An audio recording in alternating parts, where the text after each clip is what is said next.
Twelfth class में मेरे English section के अंदर 44 मार्क्स आए थे, जो कि सच में अच्छा स्कोर नहीं है।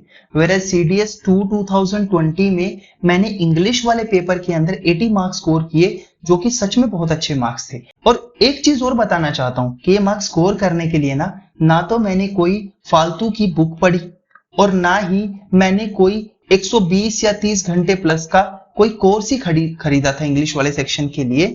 तो फिर भी मैंने इतने अच्छे मार्क्स स्कोर कर लिए। रीजन सिर्फ एक ही था, वो मैं आज इस वीडियो के अंदर आप लोगों को बताने वाला हूं। अब वीडियो को स्टार्ट करने से पहले it is my kind request to you कि आप वीडियो की स्पीड को 1.5x पे कन्वर्ट कर लो, क्योंकि स्टूडेंट लाइफ में सबसे इंपॉर्टेंट चीज होती है टाइम, और टाइम को बचाने के लिए हम लोगों को स्पीड अपनी थोड़ी सी बढ़ानी पड़ेगी। और एक रिक्वेस्ट और है यार कि मेरे लिए ना तो वॉच टाइम मैटर करता है, ना मेरे लिए सब्सक्रिप्शन मैटर करते हैं, ना मेरे लिए करता है भाई कमेंट और सारी चीजें। अगर इस वीडियो से किसी एक बच्चे का भी भला हो जाएगा ना, तो यार मैं तो गंगा नहा जाऊंगा।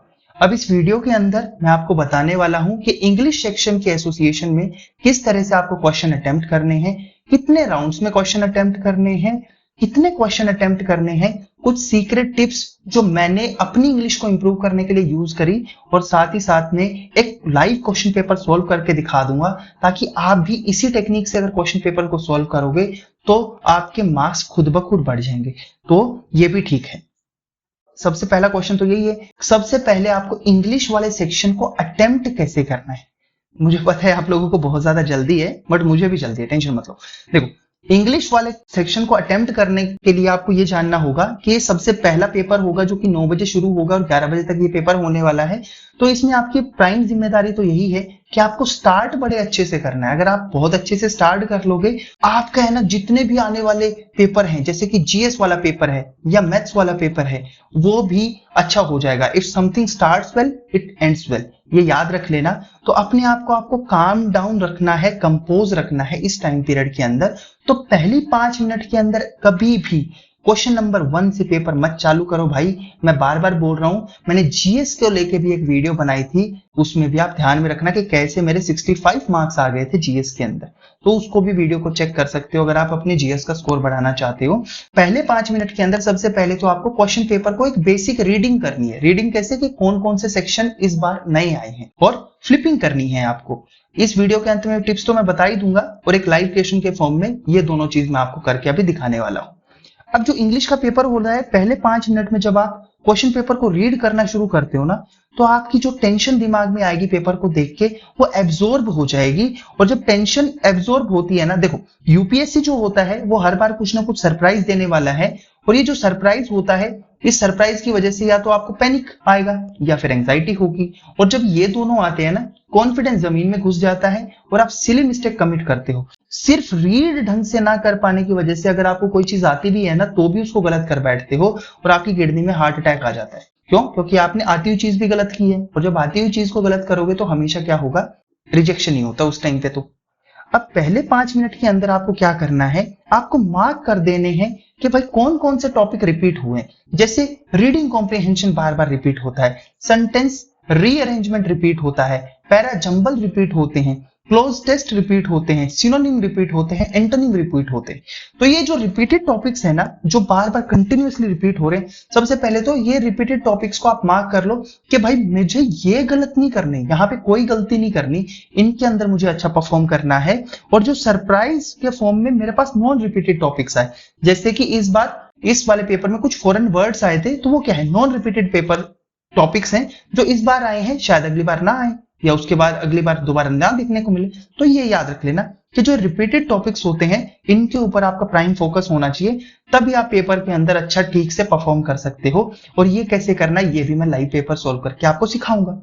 अब सबसे इंपॉर्टेंट चीज क्या होती है, पहले 5 मिनट में ना सेल्फ ब्लेसिंग सबसे इंपॉर्टेंट चीज होती है। किसी भी टाइम पे आपके भी सराउंडिंग में कुछ ऐसे बच्चे होंगे जो कि बहुत ही थोड़ा पढ़ते हैं लेकिन बहुत ही अच्छा परफॉर्म करते हैं पेपर के अंदर। वो कोई भी एग्जाम देने जाए वहां पे वो टॉप कर जाते हैं। ऐसा क्यों होता है, तो मैं बताता हूं। वहां पे मेन खेल होता है कॉन्फिडेंस का और एप्लीकेशन ऑफ नॉलेज का। तो ये याद रख लेना। अब इसको आप इंप्रूव करने के लिए मेरी इस टेक्निक का यूज कर सकते हो कि बाय द टाइम आपके सामने पेपर आए तो पहली 5 मिनट के अंदर आपको चाहे जानबूझ के स्माइल करना पड़े, लेकिन स्माइल करना है। मेंटल एक सिग्नल जाएगा आपके माइंड के अंदर और उसकी वजह से डोपामिन रिलीज होगा। डोपामिन रिलीज होते ही आपकी जो नॉलेज है वो क्या करेगी, तिगड़मबाजी से ही सारी चीजें सोल्व कर देगी। And it is psychologically proven.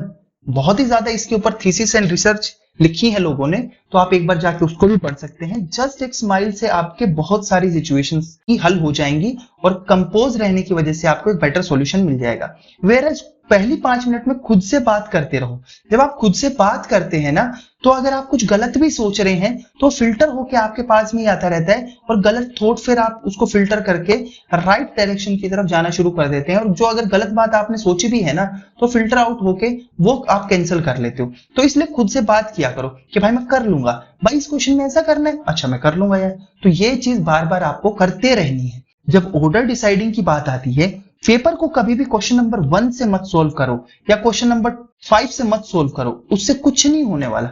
हमेशा एक पर्टिकुलर ऑर्डर में आप सोल्व करो। और वो कैसे पता चलेगा, जब आप एक मॉक टेस्ट सोल्व करके जाते हो। और मॉक टेस्ट इंग्लिश के अंदर क्योंकि करंट अफेयर तो आते नहीं है, तो बार बार यही पेपर सेम रिपीट होके आएगा। तो भाई ऐसे ही कुछ पेपर आएगा ना। और यूपीएससी ने ये पेपर पहले जिस एग्जाम के अंदर आप अपीयर होने वाले हो उसके सिलेक्शन और शॉर्टलिस्टिंग के लिए इसको कंडक्ट कराया है। तो इसीलिए रियल एग्जाम से पहले कम से कम 3 पेपर ऐसे इंग्लिश के आप सोल्व करके जाओ। और कितने टाइम के अंदर, 2 घंटे का अगर टाइम पीरियड होता है ना, तो आपको 1 घंटे 45 मिनट के अंदर इसको सोल्व करना है। क्यों? क्योंकि 15 मिनट तो यार आपकी ओएमआर भी तो कंज्यूम कर जाएगी। तो ये याद रख लेना। तो एक ऑर्डर डिसाइड करना है कि भाई उसमें देखो कि कौन से ऐसे टॉपिक्स है जो कि रिपीट हुए हैं इस बार, जैसे कि मैंने पहले बताया। और उसके अंदर डिवीजन कर दो टॉपिक्स की रीडिंग के बेसिस पे और नॉन रीडिंग टॉपिक पे के बेसिस पे। जैसे कि जो रीडिंग कॉम्प्रिहेंशन है उसमें आपकी रीडिंग स्किल्स ज्यादा मैटर करती है।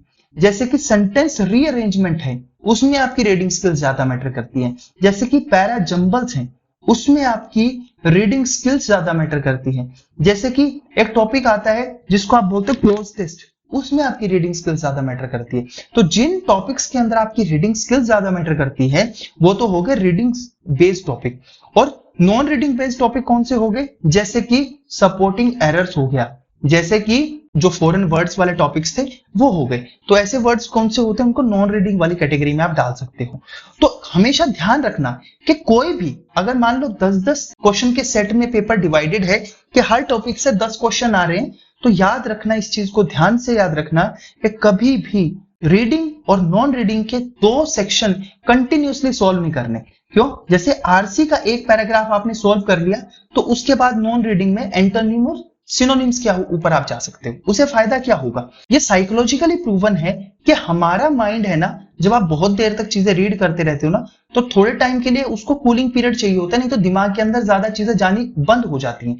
यानी कि हम लोग है ना, हमारा माइंड चीजों को कंक्लूड नहीं कर पाता।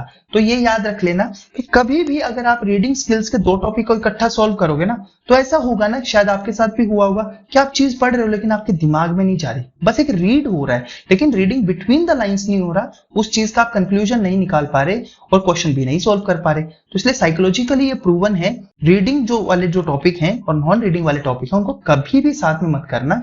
ये मैंने आपको बता दिया। कितने राउंड्स में सॉल्व करना है? देखो, कभी भी पेपर को देखते ही है ना, ऐसी शक्ल नहीं बनानी है, फायदा कुछ नहीं होने वाला उससे। अब सबसे पहला तरीका ये हो सकता है, सबसे पहले राउंड के अंदर और दूसरे राउंड के अंदर, यानी 2 राउंड के अंदर आपको पेपर को डिवाइड करना है। पहले राउंड यानी 1 घंटा 20 मिनट के अंदर आपको क्या करना है, ऐसे क्वेश्चंस को सॉल्व करना है जो कि 1 मिनट से कम टाइम आपकी रीडिंग का ले रहे हैं। यानी कि जो 1 लाइनर है, यानी एक सिंगल स्टेटमेंट वहां पे आई है, उसमें क्या करना है, जिन टॉपिक्स के ऊपर अगर आपका 1 मिनट से कम टाइम लग रहा है ना क्वेश्चन को पढ़ने में और समझने में, ऐसे क्वेश्चंस को जल्दी जल्दी आप सोल्व कर लो। उससे क्या होगा, आपको पता है एग्जाम के अंदर सबसे ज्यादा दर्द देता है जब आप इजी क्वेश्चन को गलत करते हो। क्योंकि भाई इजी क्वेश्चन को है ना, जिस बच्चे का सिलेक्शन होगा ना वो कभी गलत नहीं करेगा, और जो बच्चे इजी क्वेश्चन को गलत करेंगे ना उनका कभी सिलेक्शन भी नहीं होता। रीजन यही है कि भाई जो इजी क्वेश्चन होते हैं ना उसको सही करना मैंडेटरी है, हार्ड तो ना तो कोई अटेम्प्ट करेगा और जो करेगा भी वो गलत कर बैठेगा। तो ये याद रखना। उसके बाद जो सेकंड राउंड होता है, सेकंड राउंड में ऐसे क्वेश्चंस को आपको अटेम्प्ट करना है जिसके ऊपर 1 मिनट से ज्यादा आपका टाइम कंज्यूम हो रहा है। तो ये याद रख लेना। ठीक है, अब कैसे करेंगे वो आपको लाइव पेपर में सोल्व करके दिखाऊंगा। अब आपके मन में ये भी आएगा कि भैया ओएमआर शीट कब आपको सोल्व करनी है। आप में से जितने लोग पहले पेपर दे चुके हैं ना, उनमें से बहुत सारे बच्चे ऐसे होते हैं कि पूरा पेपर सॉल्व कर लेते हैं, आंसर मार्क करते हुए चले जाते हैं और लास्ट के 5 मिनट में सोचते हैं कि भाई अब मैं OMR फिल कर लेता हूं। फिर क्या होता है, उस हड़बड़ी में, उस टेंशन में वो OMR को गलत फिल करना शुरू करते हैं, यानी कि 11 नंबर के क्वेश्चन को 12 नंबर में फिल करेंगे और 15 नंबर के क्वेश्चन को 16 नंबर में फिल करेंगे। तो क्या होता है, इससे क्वेश्चन आपके गलत हो जाते हैं उस टेंशन एंजाइटी के अंदर। जब आपने एंटोनिम्स के क्वेश्चन को अटेम्प्ट किया तो जितने क्वेश्चन आपने अटेम्प्ट किए, एंटोनिम वालों को ऑन द स्पॉट 10 के 10 या जो भी जितने भी क्वेश्चन आ रहे हैं उनको ऑन द स्पॉट उनको फिल कर लो। इससे फायदा ये होगा कि एंटोनिम का जो सेक्शन होगा वो अब आपने कर लिया। तो ऐसे करके है ना कि जितने क्वेश्चन आप अटेम्प्ट करते जाते हो साथ साथ में उसको फिल करते जाते हो, तो लास्ट के लिए आपके मन में कोई ज्यादा फालतू टेंशन नहीं बचेगी। तो सेम टाइप वाले जो क्वेश्चन आपने सॉल्व किए हैं उनको साथ में ही आपको रिजॉल्व करते हुए, फिल करते हुए चलना है। नहीं तो आप भी अपने दोस्त से बताओगा उस दिन आपने कुछ नहीं किया, तो यही भावना मन में आएगी। अब कितने क्वेश्चन अटेम्प्ट करने हैं, देखो यार सिंपल सी एक ही चीज याद रखना, इंग्लिश ऐसा सेक्शन है अगर आपको 110 नंबर के आसपास स्कोर करने हैं टोटल, तो इंग्लिश के अंदर अगर आपने ये एक गोल बना रखा है अपना, तो इंग्लिश के अंदर जितना ज्यादा स्कोर करोगे GS के अंदर उतने ही कम मार्क्स आपको स्कोर करने की नीड पड़ेगी। तो ये भी याद रख लेना कि इस क्वेश्चन पेपर के अंदर, क्योंकि इस टाइम पे आपका एक तो माइंड फ्रेश है बहुत ज्यादा, और GS में है ना बहुत सारे लोग बच्चों को उलझा लिया जाता है। तो हमेशा जितना रिस्क लेना है ना इंग्लिश के अंदर ले लो, यहाँ पे आप रिस्क ले सकते हो और खुल के रिस्क ले सकते हो। क्यों? क्योंकि ये भाषा है एक, और भाषा कभी भी इंसान को ज्यादा धोखा नहीं देती, बजाय कि उसको बस ये याद रहना चाहिए कि भाई हाँ ठीक है ये क्वेश्चन या ये टॉपिक इजी है तो इसके अंदर मुझे नहीं गलत करना है। अगर आप 100 क्वेश्चन से नीचे अटेम्प्ट कर रहे हो ना, तो मुझे नहीं लगता कि फिर आपको कोई फायदा होगा, क्योंकि जितना कम आप इंग्लिश के अंदर स्कोर करोगे उतना ही ज्यादा आपके ऊपर प्रेशर आ जाएगा कि आपको GS के अंदर स्कोर करना पड़ेगा। तो इसलिए इंग्लिश के अंदर ज्यादा से ज्यादा स्कोर करो। अब मैं आपको एक लाइव क्वेश्चन पेपर सॉल्व करके दिखाता हूं आपको करना क्या है। ये पेपर CDS 1 2024 की साइकिल का है, और अब यहां से देखते हैं कि आपको क्या करना है। सबसे पहले तो आपको पेपर खोलते ही पहले 5 मिनट के अंदर क्वेश्चन पेपर को फ्लिप करना है। फ्लिप कैसे करना है ध्यान से देखो इसमें करना क्या होता है। सबसे पहले आप ये देखो कि एंटोनिम और साइनोनिम है, ये हमेशा रिपीटेड टॉपिक्स की लिस्ट में आएगा, ठीक है। Fill in the blanks repeated होता है, हर बार रिपीट होता है। इडियम एंड फ्रेजेस पिछले 5 साल से हर बार रिपीट हो रहा है। Ordering the sentence her bar repeat हो रहा है। सेंटेंस ऑर्डरिंग या सेंटेंस रीअरेंजमेंट बोलते हैं, ये भी रिपीट हो रहा है। फिर क्लास ऑर्डर यानी पार्ट ऑफ स्पीच वाला पार्ट है ये, तो ये भी क्या हो रहा है, ये रिपीट हो रहा है, क्योंकि ये पिछले 2-3 साल से लगातार ही आ रही है एग्जाम के अंदर। रीडिंग कॉम्प्रिहेंशन तो रिपीटेड है, इसके बिना तो पेपर अधूरा रहता है।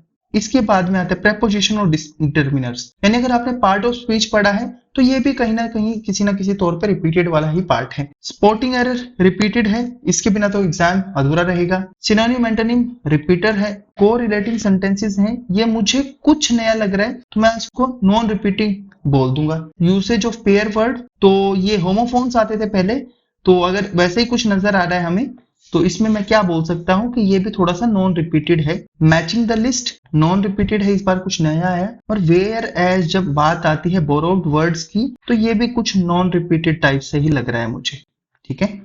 इसके बाद में फ्रेजल वर्ब्स जो है ये रिपीटेड होता है, पहले ये क्लोज टेस्ट के फॉर्म में आया करता था। कॉमनली यूज्ड वर्ड जो होते हैं इनके ऊपर ये सेंटेंसेस है, तो इसको देखा जाए वैसे पैटर्न नॉन रिपीटेड है, लेकिन ऐसे क्वेश्चन तो पूछे जाते ही थे। बट ठीक है, हम लोगों ने इतना कर लिया। अब जाएंगे हम पहले क्वेश्चन पे। हम लोगों ने देख लिया कि मोस्ट ऑफ द जो सेक्शन है वो तो रिपीटेड वाले ही हैं, तो कोई नई बात नहीं है। जो टॉपिक्स हैं जो कि नॉन रिपीटेड हैं, यानी कि नए आए हैं इस बार। थोड़ी सी मेरी टेंशन तो कम हो गई कि भाई इंग्लिश वाला सेक्शन है ना, ऐसा ही है जैसा हर बार आता था, एक दो पर्टिकुलर एरियाज को छोड़ के। सबसे पहले तो मुझे ये देखना है कि भाई जो नॉन रिपीटेड में भी क्या है, रीडिंग बेस्ड कौन से हैं। देखो ये नॉन रीडिंग बेस्ड है ये सेक्शन, ये वाला रीडिंग बेस्ड सेक्शन है, आरबी लिख दूंगा। ये वाला नॉन रीडिंग बेस्ड सेक्शन है। इसके बाद ये वाला रीडिंग बेस्ड है, ये भी हमारा रीडिंग बेस्ड सेक्शन है।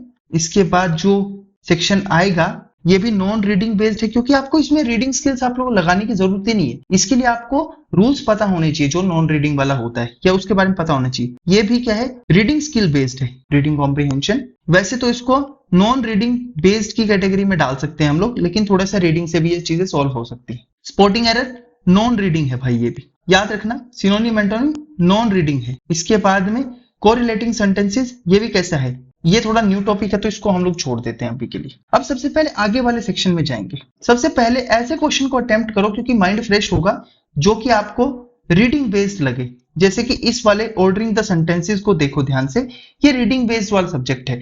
तो एक बारी जब इसके आप लगभग 5 क्वेश्चन सॉल्व कर लोगे, यहाँ पे 5 क्वेश्चन सॉल्व कर लोगे यहां तक, फिर 26 क्वेश्चन आपको सॉल्व नहीं करना है। फिर आपको क्या करना है, किसी नॉन रीडिंग सेक्शन को आके टच करना है, जैसे इस वाले से।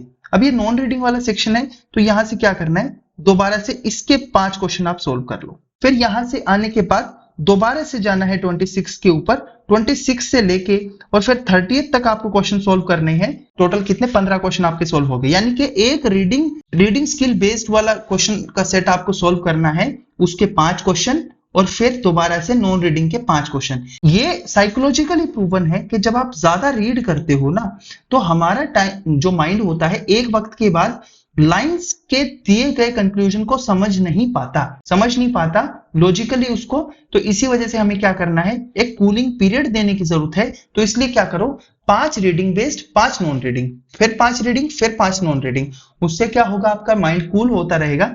और एक बार अप्लाई करके देखो इस चीज को, आपको ज्यादा फायदा मिल भी जाएगा। आप अपनी इंग्लिश सेक्शन को कैसे इंप्रूव करो, मैंने ये बताया कि मैंने जिंदगी में आज तक, क्योंकि पैसे भी नहीं होते थे ना भाई, कोई कोर्स नहीं खरीदा इंग्लिश को लेकर। जो लोग 120-20 घंटे का कोर्स बना के बेचते हैं ना, कोई फायदा नहीं। और ये बात अगर मुझे भी चेप नहीं होती थी ना, तो मैं भी आपको 1000 रुपए में कोई कोर्स चिपका देता और बोलता था आप कद्दू में तीर मार दोगे, बहुत बढ़िया है। फायदा नहीं होने वाला कुछ भी, क्योंकि आपका अराउंड मैक्सिमम पेपर आपका रीडिंग स्किल बेस्ड होता है। ध्यान से देखो, तो इंग्लिश को इंप्रूव करने के लिए आपको सबसे पहले अपनी रीडिंग स्किल्स को इंप्रूव करना है। अगर आप डेली अपनी फेवरेट बुक जो कि इंग्लिश में है उसके 20 पेज पढ़ लेते हो, मैक्सिमम 20 पेज पढ़ने में कितना आपका 1 घंटा लग जाएगा ना यार, कोई बात नहीं। आप अच्छी किताब पढ़ते हो तो आपकी एसएसबी के लिए प्रिपरेशन होती रहेगी, क्योंकि वैल्यू एडिशन हो रहा है लाइफ में। और साथ ही साथ में आपका वोकैबुलरी एनरिचमेंट भी होगा, जो आप लेक्चरेट और ग्रुप डिस्कशन के टाइम पे भी बोल सकते हो। क्योंकि 80% जो पेपर होता है ना भाई, चाहे इसमें सिनोनिम और एंटोनिम ही क्यों ना आ गए हो, जो कि आप लोगों ने ये फॉरेन वर्ड्स पढ़े हैं ना, अगर आप बेकन जैसे एसेइस्ट का या जो फॉरेन में ऐसे राइटर्स है उनके एसेज को आप पढ़ोगे तो ये वर्ड्स भी आपके कवर हो जाएंगे। तो इसीलिए 80% पेपर क्योंकि आपको इंग्लिश रीडिंग स्किल पे बेस्ड आता है, तो ज्यादा से ज्यादा रीड करो। मैं लिटरली बता रहा हूँ, आप मुझे ये भी पूछोगे ना भाई मुझे सच में रूल्स का नहीं पता, मुझे रूल्स का कोई आइडिया नहीं है लाइफ में, आप मेरे से इंग्लिश का एक भी रूल पूछो मुझे नहीं आता, बट हाँ जो सुनने में अच्छा लग रहा है और बोलने में करेक्ट लग रहा है वो मुझे पता चल जाता है। वो कैसे पता चल जाता है, क्योंकि मेरा सबकॉन्शियस माइंड बताता रहता है कि भाई रीड करने में ये ठीक नहीं था। मैं आपसे बस हाथ जोड़ के गुजारिश कर रहा हूं कि प्लीज प्लीज प्लीज रीड जरूर कर लिया करो। अगर रीडिंग की हैबिट नहीं है ना, तो इंग्लिश तो आप सेक्शन भूल जाओ, क्योंकि उसमें यूपीएससी की नोटिफिकेशन में भी ये क्लियरली लिखा हुआ है कि one should have general understanding of English. General understanding में एक आदमी की रीडिंग स्किल्स अच्छी होनी चाहिए, अंडरस्टैंडिंग स्किल्स अच्छी होनी चाहिए और इंग्लिश का एप्लीकेशन अच्छा होना चाहिए। लेकिन किसी हरियाणा के बच्चे को, किसी के यूपी के बच्चे को, किसी बिहार के बच्चे को कोई ये नहीं सिखाता कोई भाषा सीखनी कैसे है। अरे वो तो देख के सीख जाता है ना। 18th सेंचुरी में है ना, एक फर्डिनेंड द सस्यूर नाम के एक साइंटिस्ट थे, ऐसे ही एक साइंटिस्ट थे ब्लूमफील्ड, और ऐसे ही एक साइंटिस्ट थे जिनका नाम था चॉम्स्की। तो इन तीनों ने एक ही चीज बताया, भाषा है ना एक व्यवहार की चीज है, एक बिहेवियर की चीज है। कोई भी आदमी किसी भी वर्ग विशेष या देश में रहेगा तो वहां की वो भाषा खुद ब खुद सीख जाएगा। उसको वहां की ग्रामर शायद बाद में सीखनी पड़ जाए, लिपि के लिए यानी स्क्रिप्ट बाद में लिखित रूप से सीखनी पड़े, लेकिन भाषा जो होती है वो आदमी व्यवहार से सीखता है, यानी कि वर्ड्स को एक्वायर करके सीखता है। भाई टीवी को जब किसी बच्चे ने पहली बार देखा होगा तो उसके लिए भी तो उसने किसी के मुंह से सुना होगा ना कि इसको टीवी बोलते हैं। तो इसलिए याद रखो कि रीडिंग स्किल मस्ट है। और अगर आप मेरे को ये बोलोगे कि भैया एक थीसिस बता दो, तो भाई मैं पक्का 5 इंपॉर्टेंट थीसिस हैं, सारी की सारी आपके सामने रख दूंगा। और मैं इसलिए बोल रहा हूँ, मैंने लिंग्विस्टिक्स जो सब्जेक्ट था वो पढ़ा है अपने ग्रेजुएशन के टाइम पे, तो ये याद रख लेना। अंत में बस मैं यही बोलूंगा कि भाई सफलता तो इंसान को तभी मिलती है जब इरादा एक हो और नेक हो। ये मेरी लाइंस है और ये कुछ मेरे बारे में था। गाइज इंग्लिश का सेक्शन अब आपको परेशान नहीं करेगा। एक बार मेरे कहने से ये चीजें आप अपने एग्जाम के अंदर अप्लाई करके देखो, आपके मार्क्स है ना 20 नंबर तक भी पड़ जाएंगे। और ये चीज है ना कोई किताब नहीं बताएगी आपको, ये मैंने अपनी गलतियों से सीखा है अपनी लाइफ के अंदर। तो मिलते हैं नेक्स्ट वीडियो के अंदर, तब तक के लिए जय।